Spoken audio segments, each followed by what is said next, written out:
दोस्तों, दुनिया इस वक्त बारूद के ढेर पर खड़ी है। मिडिल ईस्ट में सीज फायर टूटने की आहट तेज हो गई है।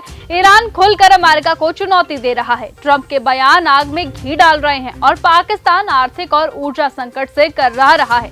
साथ ही साथ यूएई की एंट्री को लेकर भी बड़े दावे अब सामने आने लगे हैं। तो उधर अमेरिका में ट्रंप पर हुए हमले को लेकर नया विवाद खड़ा हो गया है। तो दूसरी ही तरफ चीन के लिए जासूसी के आरोपों में अमेरिका की राजनीति भी पूरी तरह से तिलमिला गई है। नमस्कार, आप देख रहे हैं न्यूज गंगा और मैं हूं आपके साथ निशा भारद्वाज। सीज फायर टूटते ही कहर बर पाएगा ईरान। तेहरान का ये कहना है कि वो समझौते के लिए तैयार है, लेकिन ये केवल अमेरिका की शर्तों पर ही होगा।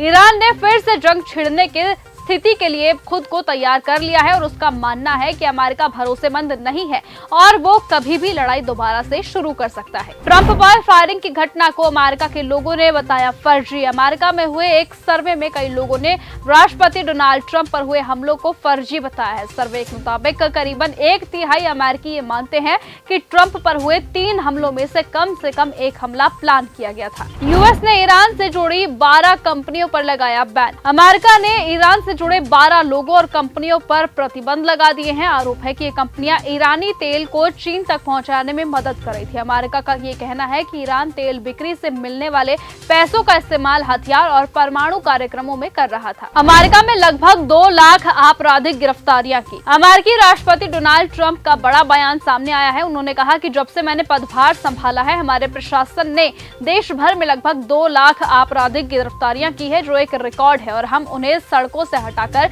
जेल में डाल रहे हैं या फिर कई मामलों में उन्हें उनके प्यारे देशों में वापस भी भेज रहे हैं। क्या यूएई भी जंग में उतरा? रिपोर्ट्स में दावा किया गया है कि यूएई ने चुपचाप ईरान पर सैन्य हमले किए हैं। बताया जाता है कि ईरान की लावान आइलैंड रिफाइनरी को निशाना बनाया गया है, जिसके बाद ईरान ने यूएई और कुवैत पर मिसाइली हमले किए हैं। हालांकि यूएई ने आधिकारिक पुष्टि इसकी नहीं की है, लेकिन इससे मिडिल ईस्ट में तनाव और ज्यादा बढ़ गया है। ट्रंप ने जंग को लेकर दी बड़ी अपडेट। मध्य पूर्व में अमेरिका और ईरान के बीच युद्ध विराम अपनी सबसे कमजोर स्थिति में आ गया है। अमेरिकी राष्ट्रपति डोनाल्ड ट्रंप ने ईरान के शांति प्रस्ताव को पूरी तरह से नामंजूर कर दिया है। उन्होंने इसे कचरा बताते हुए कहा कि युद्ध विराम लाइफ सपोर्ट पर है। पाकिस्तान को कौन दहला रहा? पाकिस्तान के खैबर पख्तूनख्वा में मंगलवार को एक आत्मघाती हमलावर ने विस्फोटकों से भरा ऑटो रिक्शा उड़ा दिया। इस धमाके में 2 पुलिसकर्मियों सहित 8 लोगों की जान चली गई और 35 से ज्यादा लोग घायल हुए हैं। जिला पुलिस अधिकारियों ने बताया है कि यह धमाका नौरंग बाजार के फाटक चौक पर हुआ है। ईरान युद्ध से पस्त हुआ पाकिस्तान। ईरान युद्ध और पश्चिमी एशिया में जारी तनाव के कारण पाकिस्तान पर ऊर्जा का संकट गहरा गया है और इसी के चलते शहबाज शरीफ सरकार ने देश भर में लागू मितव्ययिता अभियान को 13 जून 2026 तक बढ़ा दिया है। चीन के लिए जासूसी कर रही थी कैलिफोर्निया के आर्काडिया शहर की मेयर। कैलिफोर्निया के आर्काडिया शहर की मेयर ईलिंग वांग पर चीन के अवैध एजेंट बनकर काम करने का आरोप लगा है। आरोप है कि उन्होंने चीनी अधिकारियों के इशारे पर अमेरिका में प्रोपेगेंडा फैलाया है। फाला विवाद में फंसे दक्षिण अफ्रीकी राष्ट्रपति सिरिल रामाफोसा ने अपने संबोधन में कहा कि अदालत का फैसला केवल प्रक्रिया से जुड़ा है और इसका मतलब ये नहीं है कि उन्हें दोषी ठहराया गया है। उन्होंने ये भी कहा कि वो जांच समिति की पूरी रिपोर्ट के खिलाफ फिर से कानूनी समीक्षा की मांग करेंगे। फिलहाल आज के इस बुलेटिन में सिर्फ इतना ही।